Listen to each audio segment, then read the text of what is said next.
Hello, everyone.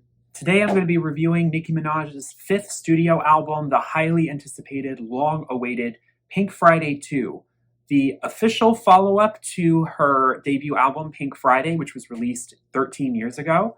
Even though, honestly, I don't know if this necessarily feels more like a sequel, as more like a new iteration of Nicki Minaj today. It's almost like if Nicki Minaj were to do Pink Friday today, this is how it would be for her. Pink Friday, the 2010 album, there are a lot of similarities here, but I think the title was a little potentially misleading for some fans, particularly fans of Nicki's pop music, thinking that it was going to have another super bass or another Fly featuring Rihanna. But keep in mind, I think a lot of people forget, or pop fans forget, that Pink Friday is very much a hip hop rap record. Super Bass wasn't even initially on that album; it was an added deluxe track. So the Nicki has always been about rap, and so I feel like that's a little bit lost in the sauce here. This is obviously a rap album, but of course, in like all of her projects, there are different flavors of Nicki's style and genre. Her only real pop album is side two of Pink Friday Roman Reloaded, which could have been called Pink Friday 2, but that was called Pink Friday Roman Reloaded. All of her albums have a little bit of a similar title, but they're kind of all just different combinations of how you can say Pink Friday 2, which, maybe could have been a little more of a creative title there. I'm not crazy about the title myself, but I also don't necessarily expect Nicki to have amazing album titles. I think the Pink Print was the best album title along with her original Pink Friday. But then she named an album Queen, which I felt like was just a very generic title for what she's capable of lyrically. Pink Friday 2, I was like, I guess it is kind of to hype it commercially a little bit to make people think, oh, she's going back to her roots. Well, yes and no. There is, of course, the through line of Nicki throughout her career being this amazing, bar spitting Trinidadian immigrant, moving into the Brooklyn scene and just having this fire and this hunger, but also a very feminine edge to her hip hop. I think that, I've seen a lot of people talk about how there are very few, even female rappers, who embrace a more feminine side to their, presentation. Nicki's all about the Barbie aesthetic. She's always been very hyper feminine.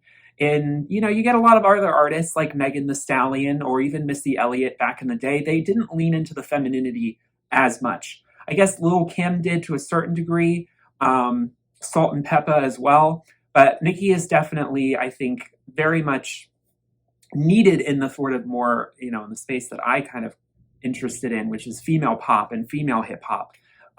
Feminine forms of that genre and art form. Nicki is very important for that and for the culture, and also for making hip hop kind of bright and colorful, and yet still having a lot of meaning. Bright pinks and yellows and pastels. That's something that's Nicki's very much associated with for most of her career in her sort of outfits and her bright wigs. That she could put on this persona and be edgy and sort of raw and still have that fire beneath her when she spits bars, and have that aggressive energy that's kind of known for rap, where it's very much braggadocious and kind of tearing others down a little bit. It's very self-referential, and this album is no exception there. This is every single song is flexing, which with a few exceptions. But I think that Nicki also, I just think Nicki's really important for what she represents in the hip hop space, being this kind of unapologetically feminine, girly rap icon who's still super hard and edgy. That's just super important, okay? And polished. She's very polished. So I had high expectations for this record. I have reviewed the Pink Print on this channel, and I reviewed Queen when it came out. And I loved Pink Friday. I loved Roman Reloaded. Although not every song. I wouldn't say Nicki has an entirely skipless album, but that's a controversial take I have about a lot of artists. There's very few artists where I'm not like they have no skips. Every Nicki Minaj album has some skips for me, but that's just personal taste. And of course, Pink Friday 2 is no exception. But I will say, getting ahead of this, I will just say right now, Pink Friday 2 is not her best. I do think she was setting herself up a little bit on Twitter with some of the things she was saying. She's like, Pink Friday 2 is going to change the game. People are not ready. The feature list is going to break the internet. And then she revealed it, and it was sort of like, this is probably her most lackluster group of features she's ever had on an album. A lot of people wanted Ariana Grande. A lot of people wanted Taylor Swift. A lot of people wanted Beyonce. I'm like, first of all, Rihanna ain't doing music at all anymore. Taylor, I think that was just always a bit of an overblown rumor. Beyonce doesn't really do features anymore. Ariana was the only real possibility, but Ariana hasn't really been doing music that much right now. So I don't know. I think that it was maybe a little bit setting yourself up for disappointment expecting these features. But I think we all expected maybe Doja Cat. But what we got was a lot more, male rapper features. We have Drake again. She hasn't worked with Drake since the Pink Print. I'm surprised Drake wasn't on Queen because Drake has been on every other Nicki album, but Queen is the one album Drake was not on. And apparently she was supposed to be on Drake's album, but I guess it was her decision. She decided to put it on hers instead. No drama there, I'm not sure, but and of course Lil Wayne. She always works with Lil Wayne. Lil Wayne was on, and a bunch of others. But despite all of that, I was very excited. Now, of course, we did get the lead single way back in August of 2022, Super Freaky Girl, which actually had a Roman remix, which I do prefer. I kind of wish that that was the version that was on this record. Believe it or not, that is the only song as of the date of this being filmed that has a music video for this entire era, which is really disappointing. I don't know if that speaks more towards just Nicki and her choices, or if that's also just indicative of where the music industry is today with music videos. TikTok really has destroyed the music industry. Everyone talks about it in the form of music itself, but the visual aspect of music was so tied to YouTube and YouTube's sort of stranglehold on pop culture that, in the 2010s was very prevalent. But now that we're in the 2020s and TikTok has taken over, YouTube is not quite holding the same level of cachet as it once did. And I think record labels are viewing YouTube as somewhat obsolete, especially pouring so much money into these videos. They're just not doing it anymore. They're not giving artists the same budgets. They're doing stupid things like visualizers. Absolutely hate visualizers. Do a lyric video or do a music video. None of this visualizer crap. It's just such a tease.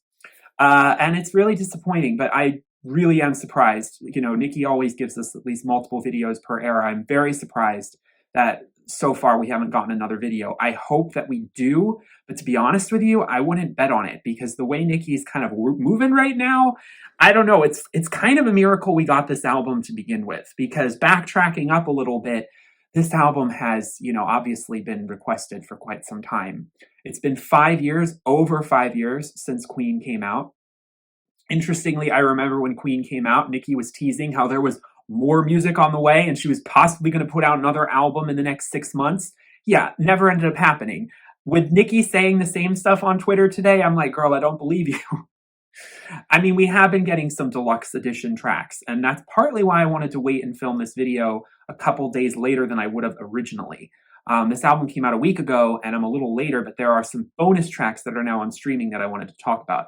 There may even be some more coming next week, but I decided I needed to get this video out, so I wasn't going to wait for that. But there is the Gag City version of the album that is now out, which actually has 24 songs, which I'll be talking about in this video. But with all that being said, it took a long time to get this album out. I'm so glad it finally did come out. This album was originally supposed to come out in October, then it got pushed to November 17th. We all thought that was the official date. And then 2 weeks or a little over 2 weeks before, it got pushed to December 8th. And that was a really worrying push because it felt like, okay, it's been pushed down the road a little bit, but it felt like it was just kicking it down the can. I wasn't certain that it wasn't going to get delayed again. And Nicki was toying with us a little bit. I think she was getting frustrated with the Barbs, constantly calling her out on these delays. I'm sort of like, they have a point. Why announce an album if it's not ready? Because that was the problem. The reason why it got delayed to December 8th was because Nicki wasn't done with it and she wanted to perfect it a little more. And obviously you need to send in masters ahead of time to get CDs shipped. So you can't just finish an album unless it's a digital only release the day before. which with Queen was a similar story. Although I'm actually impressed, CDs were available on the 8th. I didn't think they would be, because with Queen, I think it took at least a week for the CDs to come out because she really worked onto that album till the last minute. But I was disappointed to see no album pre-order up in this whole period of time. Everything was up in the air. We didn't hit the track list until the night before. But, Nicki kind of, a lot of hip hop artists work that way. Drake is very similar. And, I would rather sort of know what's coming a little bit more. It feels more official than sort of like, will they drop the album and what time will they drop it? Because it's not on Apple Music servers at 12 a.m. There's all these problems that happen when you don't turn in things at the right, predicted times for the industry. And, hip hop stars like Kanye and such and Jay-Z, they do tend to operate that way. It's like they're better than, the industry. So they can put out music at these odd hours and not give pre-orders like normal, and it's like, come on, to each their own. The album came, very glad it's here. We've got 4 gorgeous album covers. I was floored when they were shared. My favorites are definitely the standard, but also the one with the shot of her kind of looking up the camera on the side. And I also love the one of the arches. I think that's a gorgeous sort of lavender pink. The vibe, it's just so feminine, and I love that about it. It's also mature, which reflects in Nicki's, 40-year-old age here, and she is now a mother of a 3-year-old. Very apparent on this record. So then we got Red Ruby the Sleaze, which was a promo track released in March. And then we got Last Time I Saw You in September. And I'll tell you, that song got me very excited for Pink Friday too. I am very disappointed that there is no music video as of yet to that song. And as of now, I do not believe there ever will be. But I'm going to, be honest, that's one of my favorite songs on the record. May even be my favorite. You'll find out in a little bit when I go through my ranking of the songs on the album. But that was it. Those 3 songs. Super Freaky Girl being hella old, on this record feels a little out of place. But at the same time, artists have done that before. And it makes sense for her to include it as one of her most successful modern singles. For her to exclude it would have been kind of knocking her own commercial viability. That song did really good, even though it's not one of Nicki's best pop singles. It still, isn't the worst song on this record. So the way I want to talk about this album is basically go through from my least favorite to most favorite song, instead of going through the track list traditionally. I just thought, I'm not going to do this for every album, but for this one, I thought it'd be a nice change of pace. And so I want to start with my number 1 skip, and I think I'm seeing a lot of consensus online that we all agree. Pink Friday doesn't really do much for any of us. It's a very short song, very mixtape, very demo. That is a problem I have with a lot of songs on this record, particularly in the front half of the record. I was listening to it and I was like, damn, there's a lot of great ideas here, but it feels like this isn't finished. Things are feeling very demo, very mixtape. This doesn't feel like an official Nicki Minaj record. So that was disappointing. And I think Pink Birthday is one of those songs that's falling through the cracks because of that. It just doesn't have an interesting beat structure. It's not really saying anything that interesting lyrically. I'm not going to be doing super deep dives lyrically into this record because if you know me, I don't follow hip hop culture like that. And so a lot of some of the call outs and the shout outs and the references, I don't feel that I am best equipped to kind of deconstruct, though there are a couple that some may not recognize that I definitely picked up on, and I'll get to them. There's one shout out in particular I did not expect on this record. It's one of my favorite lines on it. But yeah, Pink Friday is at the bottom for me, I'm afraid. My next least favorite song is going to have to go to FTCU, or Fuck This Club Up. This song is another, issue for me where the beat is just absolutely bare minimum, nothing special about it. It's just a very basic hip hop beat that doesn't go anywhere, and the rapping, the lyricism is not anything. I mean, I'll be honest to you, because I don't always pick up everything she says, I'm a little bit more interested in the overall flow, the harmonies, the beats, the instruments, the overall aura of the song than I am entirely about exactly the bars that she's spinning, because it just goes over my head. Or maybe I feel like I don't need to digest it because a lot of it is self-referential, braggadocious kind of chest pumping, which, she's earned the right to do. I saw a very kind of shady Pitchfork review. Pitchfork is just always off the mark here, talking about how Nicki should not be including any disses, that she should be above that because of her position in the industry. That is what rappers always do. And to be honest, this record's pretty tame. Nicki could have fired a lot more shots. And so a lot of the disses are kind of subtle.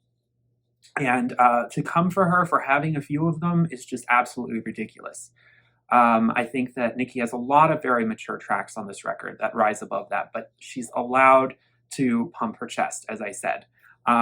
This is King Kong, okay? Or Queen Kong. I always felt like Queen should have been named Queen Kong. I know it's a little cheesy of a title, but I thought that would have been a great title for that album.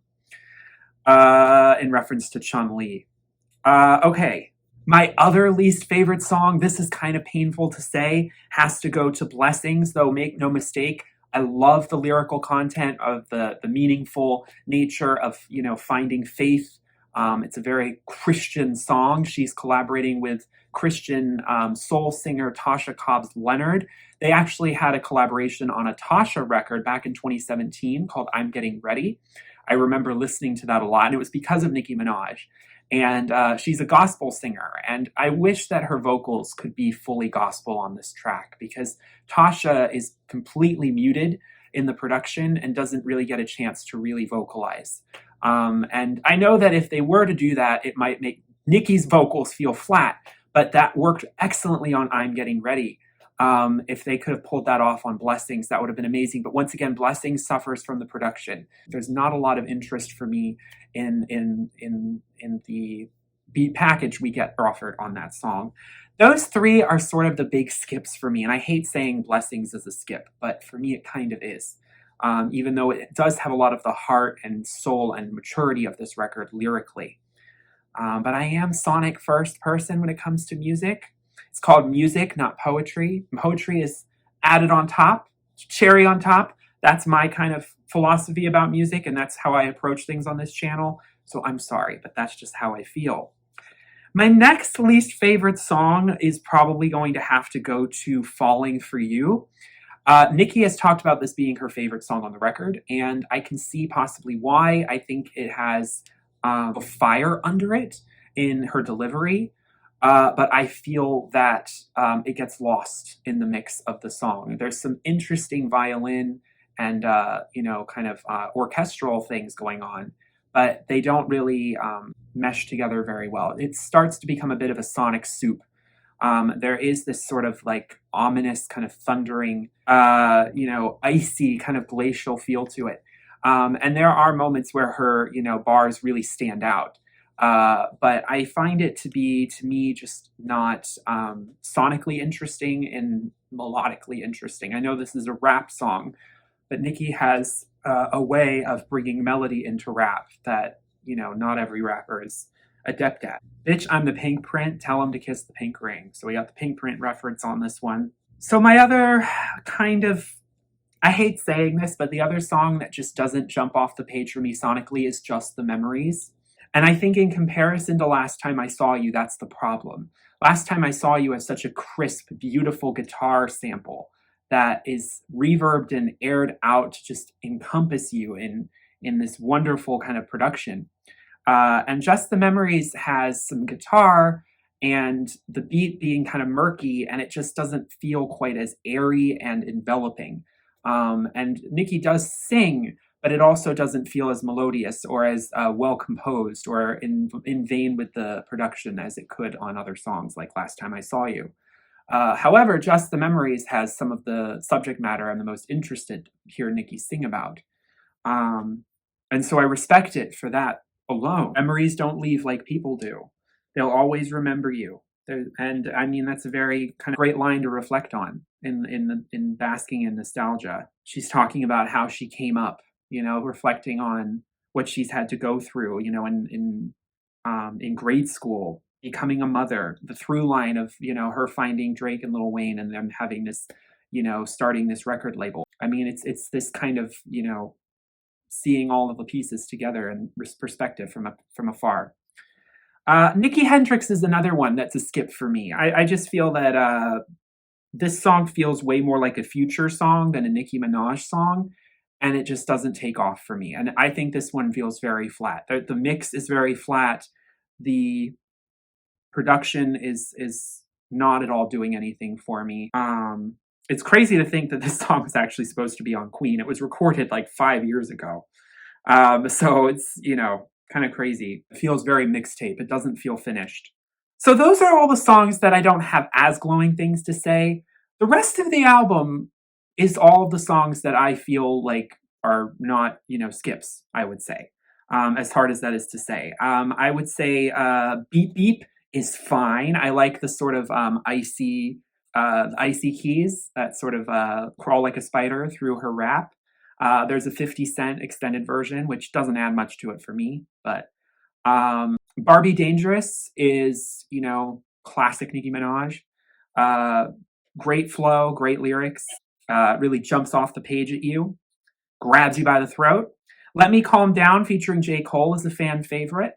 It's grown on me. The first time I listened to it, I wasn't sure about the sampling of that harmony, but it started to grow on me. And J. Cole does kind of steal the show. I mean, Nicki gives a lot of spotlight to her features, which I think is only fair. I mean, there's a lot of songs on this record, but I do like seeing features on these kinds of projects because it feels like a collaborative project.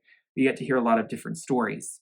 And My Life samples Heart of Glass by Blondie in a very interesting way.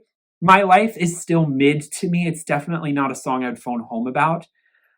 Feels a little underbaked when she's trying to sell the melody of this song.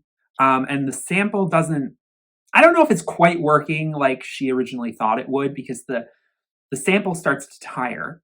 And that's another big problem with the opening track, which has a similar issue. It's a sample that sort of overstays its welcome. Are You Gone Already has big shoes to fill because all of Nicki Minaj's album openers are incredible tracks. I mean, think of Roman Holiday, think of All Things Go, Ganja Burn, one of my personal favorites. So I was very excited for this one. It's not bad, but it doesn't live up to the others. And sampling Billie Eilish this explicitly, I mean, a lot of people thought it was going to be a feature. And Phineas is a producer on this track, but that's mainly because she needed his permission to kind of remix it. The entire song, When the Party's Over, is used in this track.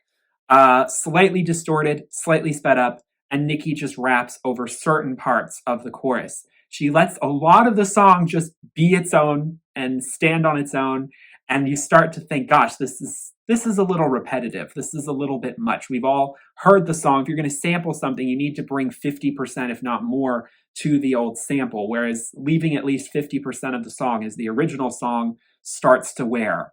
And that's apparent here. It was a little underwhelming, I'm not going to lie. This song is definitely dedicated to her baby, Papa Bear, and, her life, her family life. So it's, super personal. It's her talking to herself as well, reflecting on her life as a mother. And I mean, that's very much in the line of her other album openers. But for me, sonically, it misses the mark. But I do think it was a good idea to sample this song. I just think she should have brought more to it, more other kinds of tricks up her sleeve to make this more of her own and just not riding a Billie Eilish song. R&B, love the Caribbean flares that come in on this one. Super vibey. This is where we start to get into the sort of Nicki Minaj music that's very much my jam. Bam Bam. This song was actually not really considered to be originally on the record. Everyone thought it was just going to be a SoundCloud song she gave as a gift, but she ended up putting it on the record.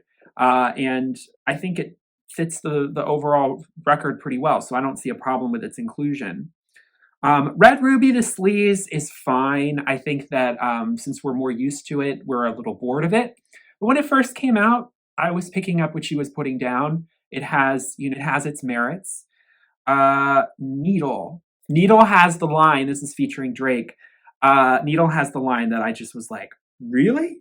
I was in Trinidad, let us consider that. Immigrant to a boss, bitches bitter and mad. Popping out like a cork, ducking 'em like Bjork. Now, first of all, she's pronouncing Bjork's name wrong to rhyme with cork. But most people pronounce it that way. Nicki Minaj shouting out Bjork in a song, that's iconic. I mean, I wonder if Björk is aware of that. Of course, she is referencing, the Welcome to Bangkok Björk in the early 2000s attacking reporter, ducking him like Björk. I think that's just that's next level. I'm impressed. I was very floored, and it jumped right out to me the first time I heard it. I was like, is that what I think she said? As a Björk fan, it just really tickled me. So, Needles gets points for that alone. But it's a perfectly fine song. It's very Drake. Would have fit perfectly on his record. It's kind of his vibe. Cowgirl. I definitely think Doja Cat was supposed to be on this one, but she didn't turn in her vocals in time. Something fell awry. But Lourdes, who's one of the few female collaborations, does perfectly fine on it. It's a chilled out kind of guitar backed rap number with a nice little sing-songy chorus. Forward from Trini. I saw some people saying this was a skip. Y'all don't like Caribbean music, okay? Y'all don't like music for the island gals, okay? When I saw that title, I was thinking, are we getting Trinidad Girls 2.0? We kind of are. I mean, this song is berserk, and I absolutely love how full of energy it is, full of zest. Dance hall Caribbean hip hop. Absolutely fire. Absolutely fire. I don't want to hear anyone, I wish it was longer. It's a sort of ambassador kind of music for Trinidad that Nicki always puts on her records. I felt like Coco Chanel was sort of that as well on her, on Queen. I think those are some of my favorites, but they're deep cuts that fans aren't always so gravitating towards. I still think Trinidad Girls is something else. I mean, that song just gets loose and island, and it's just unapologetically breezy and wonderful. Brings an energy to a level that just we all kind of. It's just a euphoric energy. But I'm a fan of Forward from Trini and what Skillabang and Skang bring to it as well. And then we have Big Difference. Big Difference is hard with a crazy beat. It is, I think, a poster song on this record for sure. And it definitely reminds me of Shanghai. There's definitely some, familiarity with the flow to Shanghai. I mean, that's another iconic Nicki Minaj deep cut from the Pink Print. That change up in the beat halfway through, I think, took everyone by surprise and just sort of all had our jaws on the floor. Of course, I forgot to mention Super Freaky Girl. I wouldn't put this song quite as high. I'd say it's in the middle. It's perfectly serviceable, for what it's meant to be for sort of pop culture. It is trying to be Anaconda, and it is not quite, I think, lyrically as interesting as Anaconda was. And I know that's kind of crazy for me to say myself because Anaconda is a song about big butts. But I do think it has interesting wordplay. It's a little more funny. Super Freaky Girl is a little more banal storytelling, shall we say. That's a very generous way to describe it. But it's perfectly fine, and I don't see a problem with its inclusion on this record. But I think some people were expecting more songs like it. But for the pop fans, there are two songs that I think really take the crown. First, we have Pink Friday Girls. I was very excited seeing that title. We are sampling the Cyndi Lauper. Again, it's a very heavy-handed sample. But in this case, I think it serves its point because Nicki actually sings the chorus. I mean, she really puts her own stamp. It's almost a cover. And I think that, having Cyndi in the background, and Cyndi very rarely licenses out her music. So this is kind of a big special honor for Nicki. And it's perfect kind of energy to match with the Barbie Nicki Minaj feminine aesthetic. This would have fit 100% on, Pink Friday and Roman Reloaded. And so I think the pop fans who wanted, that sort of frivolous and girly fun pop music from Nicki Minaj, bubblegum kind of rap pop, they're satisfied with this one. And it is, it's a bop, okay? And then we have Everybody featuring Lil Uzi Vert, which is my second favorite song on the record. Well, third if you don't count another song, which I'm going to get to in the deluxe edition. But this song, first time I heard it was just like mind blown because I wasn't expecting it at all. Junior, Senior, Move Your Feet. I had never heard the title, but I knew that chorus, that chord progression. I was like, oh my God, we all have heard this song before. So an iconic but like somewhat slept on early 2000s hit that is so excellently interpolated into this song. The way that she uses just the body part of everybody to bookend all of her raps, absolutely brilliant. This is a track of sheer brilliance. And it definitely, I think, goes to the more Renaissance school of sampling. And this is the most clever sampling on the record, in that it's an obvious sample, but it's so mixed into the actual production and bars that Nicki is spitting that you just feel like it's its own new thing. But it's very club ready, and it's very much kind of iconic for the recognizability of that sample. On Renaissance, Beyonce did a phenomenal job of having these two things work together, and I think that's something that's sort of that she struggles with on other samples on this record, where it's more like she's taking the entire song and she's just plopping her raps on top of it. This song, she's like dissecting it and then working in bits of the song into her own new songs. It's just a really interesting and clever way to do it. Lil Uzi Vert is fine. I mean, again, I don't listen to these rappers like that, so I don't really like, it's kind of in one ear and out the other. But mile a minute rap that you certainly can't understand without reading the lyrics, that's for sure. But this is the TikTok hit. This is the song that could really, I think, blow up on the charts. And if Nicki wanted to be truly democratic with what the fans want as a single, this would be the one she should choose. But I don't think she's going to. If she didn't make Trinity Dem Girls a single, I'm not sure she's going to make this one a single. But we'll see. I would love to see this one become a sleeper hit for her. But before we get to my favorite song, I want to talk about another one that just snuck up on me because it's a new song that's only on the deluxe edition, which really should be in the standard, which is called Love Me Enough, featuring Monica and Keisha Cole. I think it's amazing that she's recruiting these R&B heavyweights who have been in the game for a minute. And I'm not as familiar with Monica's music, but Keisha Cole is a phenomenal R&B artist who I'm more familiar with. And so seeing this collaboration was really exciting to me. This is the kind of female collaboration I've been looking for on this record. And it is a very melodic track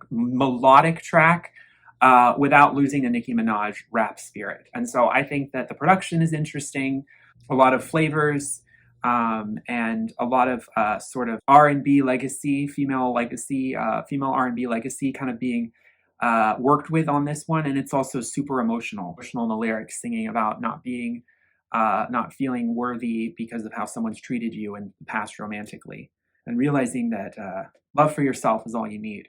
This really feels like a love letter song to the fans. I mean, I feel like this is Nicki kind of knowing exactly what she's tapping into here, and it's brilliant. But my ultimate favorite song on this record is Last Time I Saw You. I'll stand by it. I know that's kind of an unpopular opinion. I think a lot of people, I guess because they were expecting a big single, because Red Ruby to Sleaze was kind of, they were like, where's the next Super Freaky Girl? And then she dropped her kind of almost ballad-like track that didn't quite fit the mold of what they were expecting. But as I said, melodically, sonically, lyrically, I'm the most in tune with everything that's being sold here in the package. I also feel that this song best encapsulates the vibe of all of those album covers. The album covers that are, very glamorous and chic and girly and feminine and raw, in a very kind of demure and powerful way. In this pink pastel landscape. I mean, just something so airy is the word that comes to mind about the atmosphere of this one. And so it's been on rotation for me the last several months, and this song is still the crown jewel of the record for me. It's the Ganja Burn, this record for sure. It's the All Things Go, or Grand Piano. And I like when Nicki is this. I like when this Nicki is up front, even though I like all of the characters of Nicki. We could use some more Roman. It'd be, nice not to have Roman entirely in retirement. We might get some more Roman on a future song that's coming as a deluxe next week. We shall see. But overall, yeah, those are my thoughts on the record. I've seen a lot of harsh criticism of it. I think You know, people who aren't longtime fans of Nicki Minaj are using this as an excuse to dunk on her because perhaps the album is, you know, I mean, it's doing pretty well in streaming. I mean, it's doing pretty good.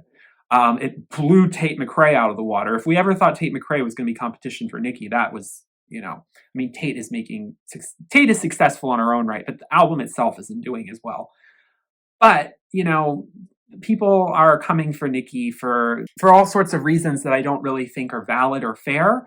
I've seen some other reviewers, I'm not going to name names, but I think we might know what we're talking about, say completely erroneous things like Doja Cat inspired Nicki Minaj to make pop music, which, you know, it's just absolutely some of these reviewers just really don't know what they're talking about.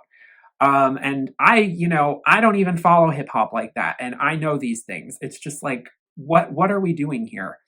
But I just love how this album has something for everyone. It's similar to how Queen felt in a certain regard, and the Pink Print. I think that's something that Nicki is aware of each time she puts out a record. It's going to have a lot of songs because she wants to please all of her fans.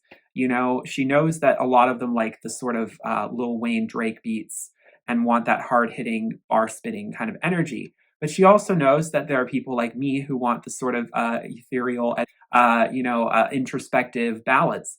And then she also knows that there's, you know, her girls back home in the islands who need their dance hall to get their groove on. So the Caribbean flavors are always represented, and some of my absolute favorite elements of the more up-tempo tracks. And then there is some great club music on this record as well.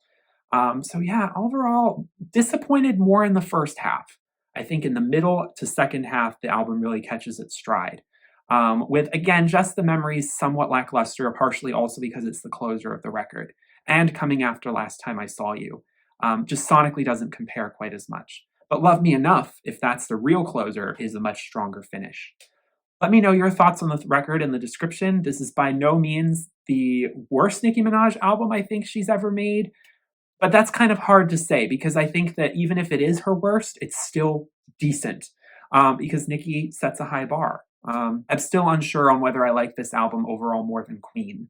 That's a tough one, and I need a little bit more time to say because Pink Print is still my absolute favorite. But, you know, I still am not sure where this ranks alongside Queen. I have to do a track by track and see overall which has more skips or not. Thank you all so much for watching. I hope you enjoy. I'll link my other Nicki Minaj reviews in the description. Please give this a like if you enjoyed, and subscribe if you are new. I will see you all in my next video. Peace, love, and light. Bye.